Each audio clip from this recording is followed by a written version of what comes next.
Alright, well, welcome back to episode 4 of my Spotify Analytics series. Um, just looking at this interesting concept album here entitled Time by Electric Light Orchestra. Pretty album, definitely worth taking a look at, or at least reading up on Wikipedia. Maybe I'll expound on it at some other point. Yeah, but just a side note. Anyways, back to the meat of the course. Today we're finishing up, or at least going into part 2 of our user analysis tutorial. And so last time we left off, I went over what you can look for in a user, just overview of playlists and whatnot, and we left off with favorites. Find their favorite playlist, or a playlist with the songs of their favorites, and look through that. And now we're just going to pick up from there, sort of try and breeze through the rest. I was doing some thinking. I'm realizing that using myself as an example may not have been the best choice, just because I'm more unique in the sense that I'm going to tell you a bunch of generalities and stereotypes, and I sort of break all of those with my personal habits and stuff. So we're sort of going to, again, breeze through this. Hopefully by the next video, I'll try and pick someone else, or try and find some way better preparing you for a case that's more common. I'm on the extreme edge, quote unquote, like an edge case when it comes to user analysis and whatnot. Alright, anyway, so yeah, once you found the favorite playlist, you can make a few deductions from there. Take note of the songs that are present, what I say, genres, years, dates added, and stuff like that. And what I typically go for next, after making note of that stuff, is I'll try and look for their most recent playlist, or the few, the playlists that they've created recently. Those are typically right at the top, because most people, when they make a new playlist, it comes first, like right up there. For example, if I were to do a new one, it doesn't show it here unfortunately, but it would just pop up right above what I'm following here.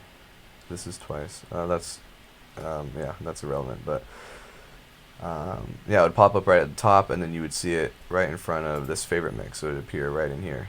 And so favorite mix would be over here, worship mix would be over there, etc., etc.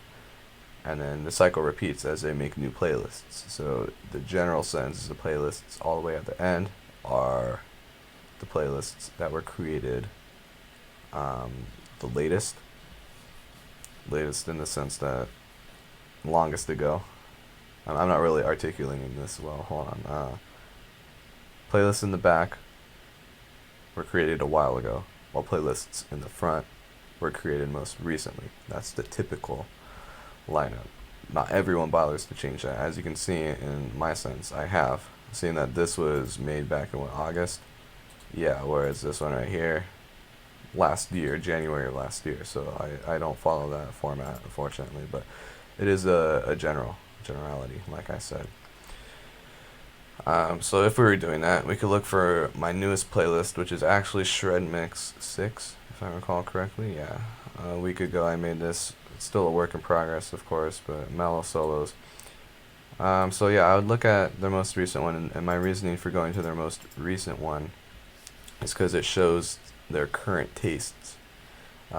You can get a lot of information from their old tastes, don't get me wrong, and there's time later when you go through and look at some of their older playlists. Look at the dates of those, see songs that they used to be into, see if you can find some sort of connection between the old songs and the new songs, stuff like that. But finding their current tastes is generally a better strategy. So yeah, we would do that. I don't know what I made before Shred Mix. All of these are still, indie. I followed this one, but this one's actually Buckley's playlist. But it's recent, yeah, as of last month.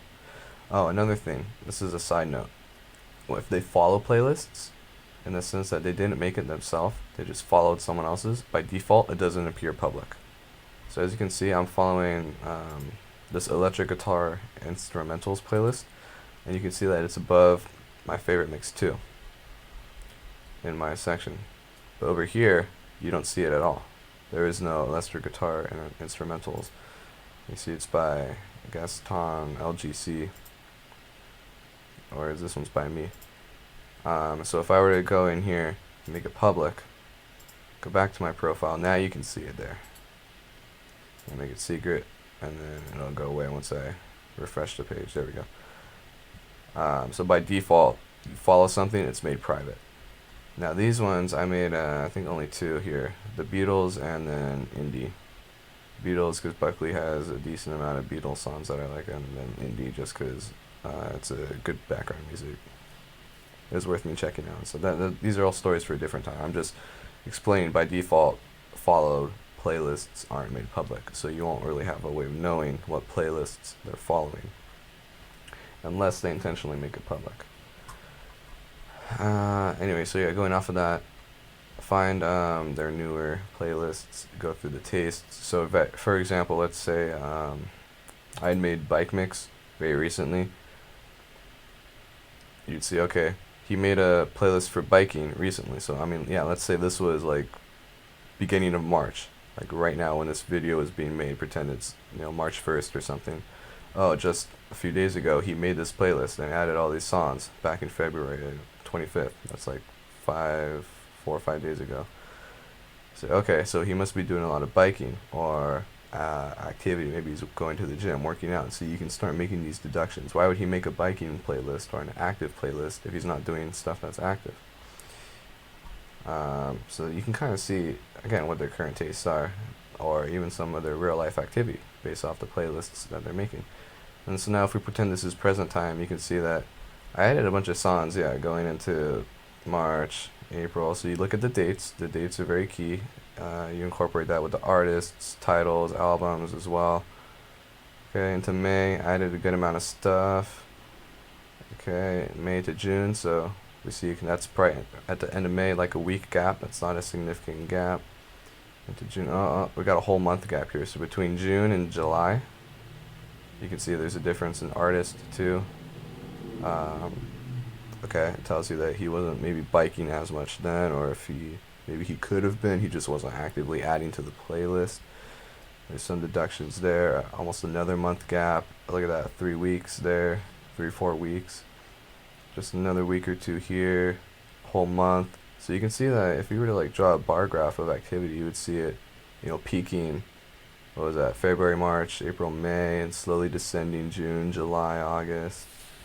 I'm sorry, it was peaking in June too, I believe. But yeah, as the summer months, you know, midsummer towards the start of the fall, it descended like only, you know, 4 or 5 songs in October, stuff like that. So maybe he's not biking as much. Those are some deductions that can be made, just junk like that.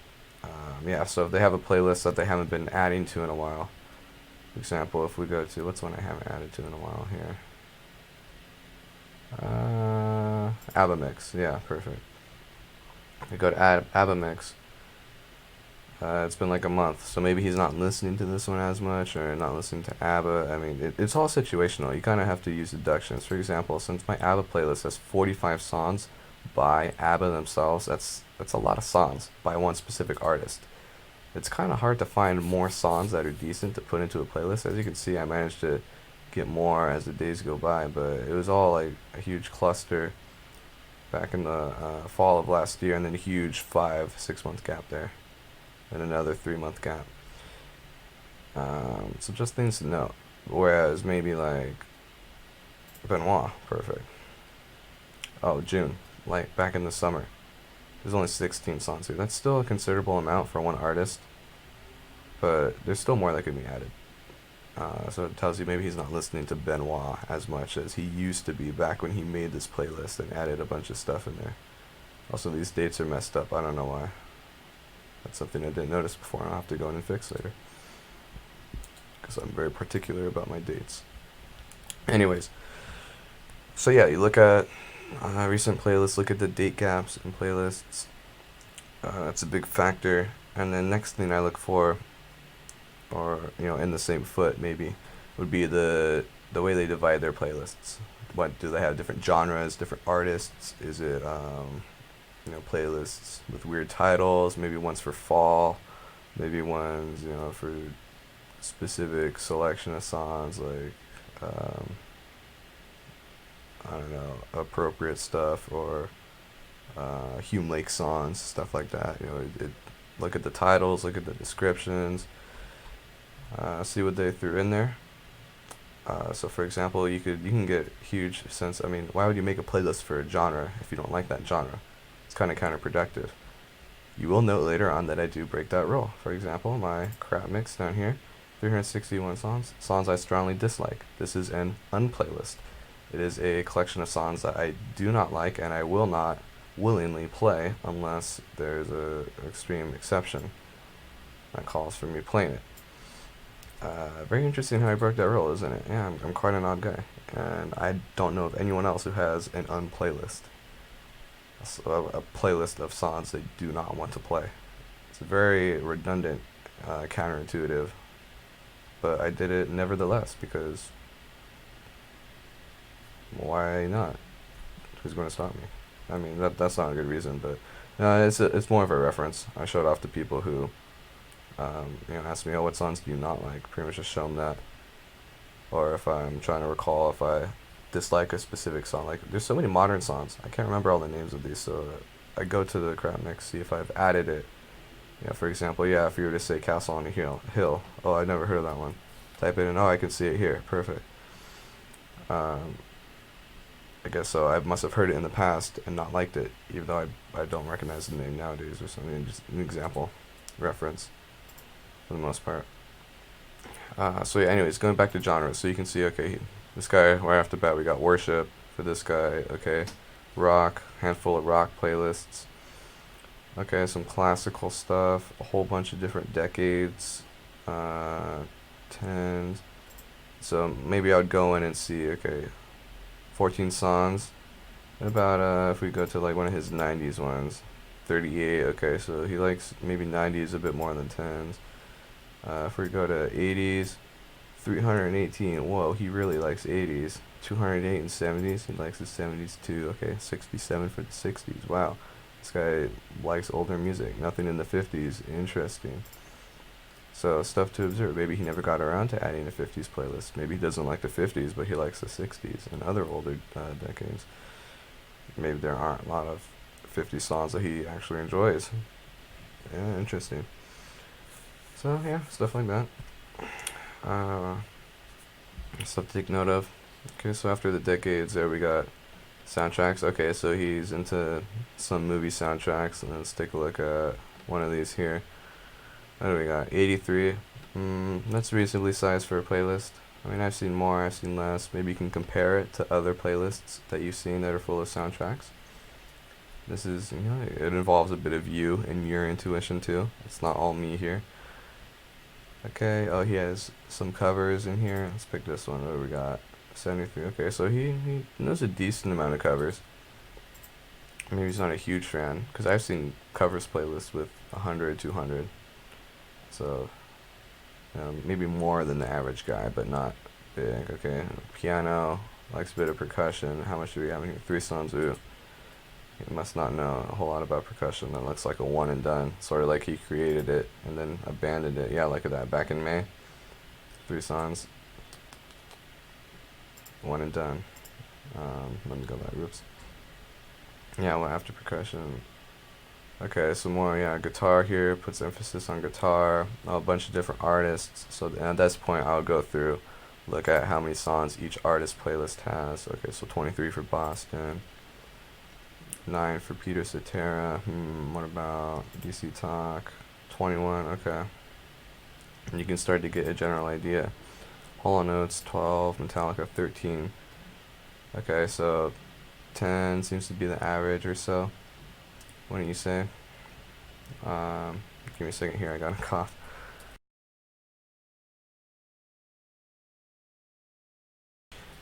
Alright, anyways. So if we go into cars, okay, 9 songs, Shakira, 8, okay, a little bit less. What about 50 songs for Queen? Oh wow, this guy is a huge Queen lover. Deductions like that. And then going back to his profile. So then that's you can see the pattern that we're picking up on here. It's not super complicated. You can see most of the stuff is older genres, like even his artists. those are all older bands. I mean, in the sense that they're not from the thousands or the tens. Sure, they may have one or two hits from those decades, but their heyday was a while ago, and so you can start to pick up on that. Okay, it's like blues a little bit, jazz, a little bit of instrumentals here, masterpiece mix. If you see something, okay, you're not going to see something like that in other people's accounts. That's very rare, but you could look at that if they have a playlist, something similar to those, like legendary songs or um, I don't know, masterpieces. Yeah, again, stuff like that. Superb hits, whatever. Uh, Stuff worth noting. And then Irish, okay, and then oops, Spotify's being dumb here. Oh, look at that. He has a modern song or modern mix. Interesting. That's only one playlist for modern stuff compared to all the other old playlists, and then there's Christmas garbage at the bottom. And then another thing I look for. This is a specific. So in addition to the favorites, another thing you want to look for is any emotional playlists. If they have something like "In My Feels" or emotional music,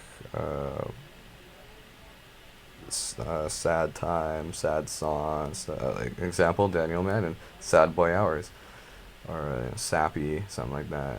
Just playlists like that. Of course, we're going to go over this one later. Hold your horses, but we're looking at me first. Um, we'll get to Madden eventually. Hold on. And there are a few other emotional playlists that are definitely worth looking into. So I would go through here. I like going through their emotional playlists, seeing what sort of songs they have in there. It can give you a sense of what you're looking at. So, okay, we have a huge variety here. So this would be very difficult to draw any accurate conclusions. In fact, reading the description would serve enough to deter me. The psychological effects of music are extraordinarily complex and powerful. That in and of itself is alluding to the fact that his emotional playlist is going to be very diverse, composed of many different songs that aren't inherently valuable to anyone else. I mean, for example, yeah, what? I don't know. Upside Down by Jack Johnson. That's a fairly common song. How many hits does it have here? Where someone might hear it on the radio or see one of their friends playing it and think, oh, that's just, yeah, another song, 150 million hits, fairly popular. But whereas to this individual user here who has it in their emotional playlist, it means something a little more. They have a connection to it. It's sentimental to them. So I find that stuff interesting, and I'm definitely going to go through my own emotional mix in a different video series. Maybe not even a series, but just on my own time, pretending or not pretending that I'm someone else looking at me. It'll be actually me going through the songs, explaining why they're significant and stuff. But that's not the purpose of this video. So yeah, go for the emotional hits, or emotional playlist, see what they have in there. Look that over, draw some conclusions for that if you can. It's more noting for that one. You just take note, observe. And so yeah, all in all, I mean, I'm a fairly complex guy. That's my conclusion. Yeah, wide variety of playlists. Heavy on guitar, piano a little bit. He did have, I saw a vocal playlist if I recall correctly, so he has an appreciation for different aspects of music, from instruments to vocals to even some odd genres here, like Latin America, Scottish, reggae, Jamaican, Irish, American. The majority of his tastes, however, seem to be centered in 70s, 80s, a little bit of worship thrown in, as we concluded earlier from the favorite mix, from his favorites playlist. And then, oh yeah, followers and stuff. I mean, that's another component. You can take a look at the people they're following. So, okay, we got David Benoit, jazz musician, Hope Chapel, THM, this is the house musician. It's Hector Augusto's band. So obviously you could research this stuff if you're really serious about doing a deep dive or something, which we'll go through later. I'll probably do a deep dive or something on someone where we take time and go through who they're following to, their artists.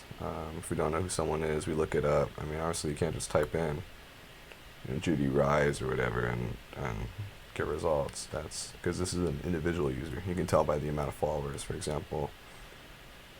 Yeah, if they have a little amount of followers, it's likely just someone's account, as opposed to like 50,000, few hundred.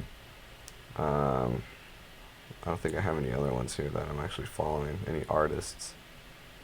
How much is Sam Kirsan? 88. Sam's pretty popular though, but that's another deal. Oh yeah, Xbox 2000. So you can kind of deduce if it's a person or an artist, and then you can go from there. See, okay, who do they know? Why are they, throw some connections, or come up with some connections between who they're following and stuff, and then look at their followers. Now, of course, I'm an edge case, as I said earlier, and I'm gonna say it again. You're not gonna have someone who has, 50 followers. Half of them are alternate accounts that they made. We have, I think, all the way up until like a log 50 or 60 or something. 45. I don't remember how many of these I made. It was for a prank on Buckley. But these are all my alternate accounts. I have no way of getting into them. I just made them. This was, I guess, back when Spotify was a lot less secure. You could pretty much just type in a username and a password, and they would give you an account. You didn't even need an email. So I just typed in a username. Went from like 11, what did I say, up to 45, 46, maybe even 50. I don't know. Made them, set the image, followed myself, logged out, made the next one. Don't even remember the password for these guys. I cannot unfollow myself from these accounts. They're permanently following me. And obviously I forgot to do the image on 48 for some reason. But none of them have playlists. None of them have anything. This is all very off topic. But point being, you're not going to see something like this in someone else's account. And it's kind of annoying now. I wish I could get them to unfollow me because it was just for a prank. And now they're kind of clogging up my followers. I mean, yeah, boost the numbers, but like, I don't really care about that. I want to see who's actually following me. So Phoenix, we got Drew at the top. Oh, also, order isn't really relevant from my observations. Just because, I mean, we got 20, 25, 13, 50. That's completely random. The order doesn't matter. Why is this isn't the order that they followed me in either? Because I made all these in one night. All these people didn't follow me all at once. This was all over a huge spread out interval. So yeah, once again, order doesn't matter. But yeah, you can see, okay, he must be friends with Madden, Samuel Saratari, whoever that Phoenix person was, whoever this Mike X Cow guy is, Tim Tremblay, Naomi Stump. Okay, so Brandon Harano too. Yeah, so you can start forming again connections. Followers aren't as important, however, it does help you. It's not something I consider top on my list of things I look at. I go straight for the music and for the playlists and for the stuff that they're listening to. But if I'm struggling or if I want to maybe fill in the missing pieces, looking at the followers and who they're following will sometimes help. However, it's not something I put major emphasis on. And then lastly, take a look at this friend activity tab on the side here. You can enable this on desktop. This is going to become your best friend if you're serious about finding someone's music habits and trying to draw conclusions about them. Shows you what they're listening to. It's not in real time. I mean, they say it is real time, but that's with the asterisk, quotes, italicized, read the fine print. There's heavy restrictions. So first of all, there's about one song delay, so 3 to 4 minutes delay. So right now, Zach Couch is listening to Storm by whoever this guy is, Dahlia Sleeps.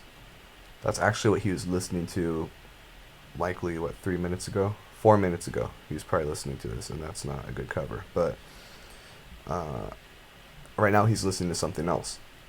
However, again, there's a delay. So you can use that information. And then secondly, for something to appear in the friend activity at all, they have to be listening to the song for at least 30 seconds. Once they're listening to it for 30 seconds, then it gets marked as, okay, this person was officially listening to this song. Anything less than 30 seconds doesn't count as a play by Spotify's standards. In Spotify's book, they never listened to that song, since they didn't listen to it for more than 30 seconds. They were just put it on by accident, or maybe it was autoplay or some garbage like that. And so after the 30-second interval is up, it's marked in Spotify's system as okay, they're listening to it. And then I guess it takes time for the song to go up into the servers or whatever. I mean, yeah, I guess with a few 100 million users on Spotify. No, there's over 1 billion. Pretty sure. It takes, I guess it takes a while. And so that's why there's that 3, 4, or 5 minute delay. Typically 1 song delay is how I like to think of it. So for real time stuff, you gotta be careful with that. For example, if I were to text Madden, oh hey, I see you're listening to See You Again. That's one of my favorite songs or something. He'd be like, oh what? Yeah, I was listening to that, but right now I'm listening to I don't know, Feel It Still by Portugal the Man. And you'd be like, oh dang, whoops, and you kind of make yourself look bad because he's not actually listening to that, although he was a few minutes ago. So you're late, but not by a whole lot. So yeah, just something to keep in mind. And then the second thing, when it comes to this friend activity garbage, yeah, it can be disabled, but that's implied. Not everyone knows about it. I'm pretty sure most people do, though, at least if they have it enabled. And then yeah, so just observe this, take time. If you see someone listening to something, I'm not saying you have to straight up write down what they're listening to, when they listen to it, how long they listen to it for, stuff like that, but just make mental notes. For example, I think Madden was listening to this last night maybe, so there's also, yeah, this stuff could build over too. So if this was the first time today he started listening to stuff, it'll queue up the song that he listened to last from last night that it didn't display. This might be hard to follow. So like he left off on a song last night from his Sad Boy whatever playlist, and he started listening to something this morning from, say, his, I don't know, Christmas playlist, whatever. Since there's a 1 song delay, let's say you put on a Christmas song, in the friend activity, it'll show him as listening to the song that he last left off on last night. And then it'll show the Christmas stuff if he continues to listen to it. So that's something to keep in mind as well. And you'll pick up on all this stuff as you start watching, as you start observing. It just takes, you gotta use your intelligence. Pay attention, observe. I'm not saying that's essentially it. As far as the tutorial here goes. Again, that was very ambiguous. Hope you took notes or whatever. No, I'm just kidding, doesn't matter.